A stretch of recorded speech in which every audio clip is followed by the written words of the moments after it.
Hi Old School fans, I'm Dan, Old School Conditioning Man. This is Old School Conditioning Training and welcome to Day 3, Part 1 of the Great Victorian Strength and Fitness Experiment. Right, so what have we got today? Okay, so Part 1, which I'm going to go out and do now, is Pedestrianism, same as we did on Monday because it's always done on a strength day. As Charles Harrison says, do it before you do your strength exercises and then you're properly warmed up and ready to go. Right, so we're not going to be doing dumbbells today, okay? We're going to be doing some preparatory body weight preparation exercises for months down the line when we get into William Wood's manual of gymnastic and athletic exercise, because he goes straight into some quite hardcore progression standards for what we now modernly call gymnastics, okay? But we'll talk really what about gymnastics really is, okay? Now, this is about the pedestrianism, but what we're also going to talk today about is how to work within the bounds of your central nervous system, because my central nervous system is quite depleted today, okay? So I'm going to take the pedestrianism the same distance, but I'm going to take it over a longer time, just slow it down, okay, so I don't overexhaust my central nervous system. I'll explain a little bit more about why I have a problem with my central nervous system, and how Professor Charles Harrison understood this and how he makes it clear to work within the limits of your central nervous system in his 1868 manual of Indian clubs, dumbbell and sword exercise. Okay, right, so to that end, right, let's go and get the pedestrianism done. Okay, I'll just set the timer.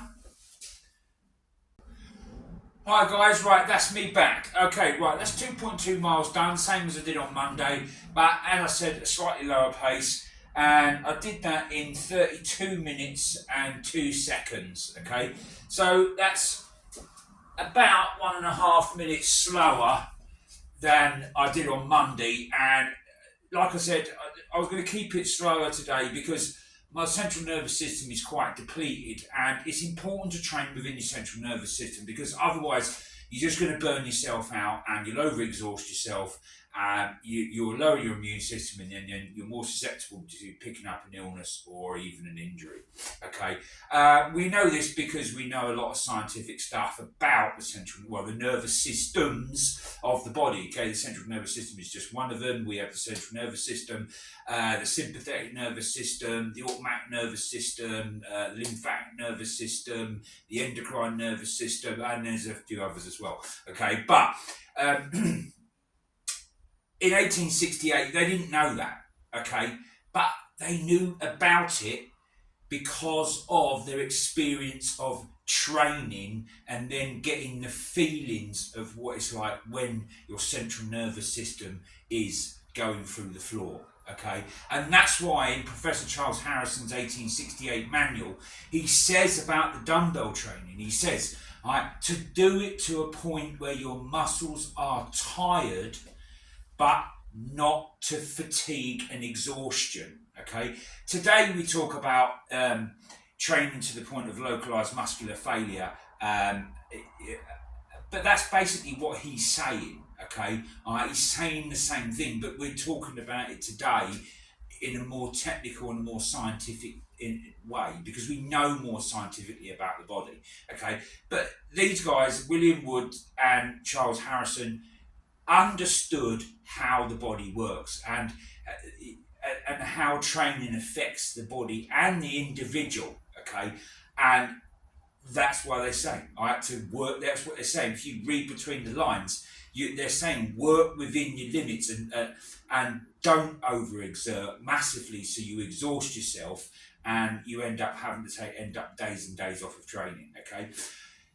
Sometimes, okay, if your central nervous system is down and you just feel like you just want to sleep all the time, okay, your body is telling you it needs rest, okay? So sometimes you can still train, but you're going to need, like I am today, is just take it down to a more manageable pace, and that's fine, okay? I do it all the time with clients, okay? If they have a particular problem or they're feeling tired, I'll ask them why, and then they'll explain something, then I'll understand. So I match it to what their central nervous system is going to be able to handle, so we can still make them move forwards. Okay, just by taking the foot off the gas for a day, all right, or two, all right, while you're feeling like this, is not moving backwards.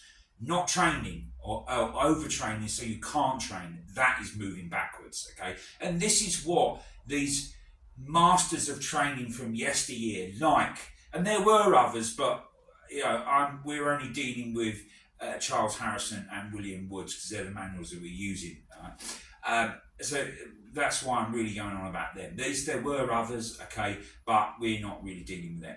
Right, why do I have a problem with my central nervous system? Okay, it affects me every now and again. My central nervous system can bottom out, or it can go into a hyper overdrive, okay, where I just feel like I want to do 1,000 press-ups, run a marathon one-legged, and I just feel like there's electricity running through my body. Well, it's because I've had a pretty high kinetic lifestyle. Okay, before I joined the army, before MMA was called MMA, I was doing that, and then I boxed when I was in the army, spending the best part of 15 years fighting this country's wars, and I have a thing called Gulf War syndrome, which I have to take anti-seizural and anti-Parkinson's medications. I don't have epilepsy or Parkinson's, but the benefits that they give stop. If I don't take the medication, because I look quite fine, if I don't take the medication,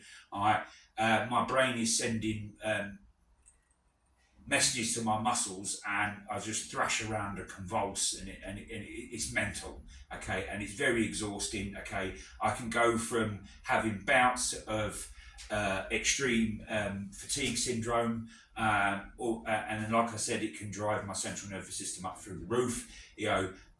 Most of the time the medication balances it out. Okay, so I have to balance my training out with that as well. I mean, yesterday on the fencing, I felt very tired, but I just put it down to a long day, but it was this coming on. Every now and again it breaks through the medication. So, and it's important to discuss this because you will probably feel something like this along the journey at some point, okay? And you'll need to know, if you don't know already, that your central nervous system is telling you to pull back a little bit, take your foot off the gas, okay?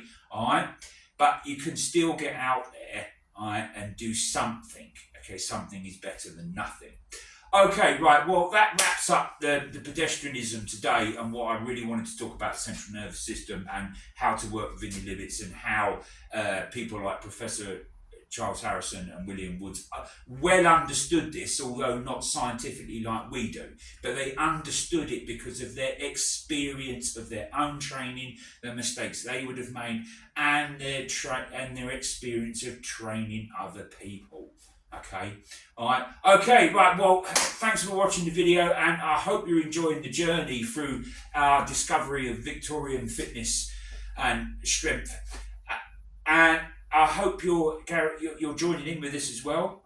It'd be great to have some people join in with it as well. Right, so I'm Dan, the old school conditioning man, old school by name, old school by nature, and this is Old School Conditioning Training signing off. And I'll see you a little bit later in part 2 for the body weight strength preparatory exercises.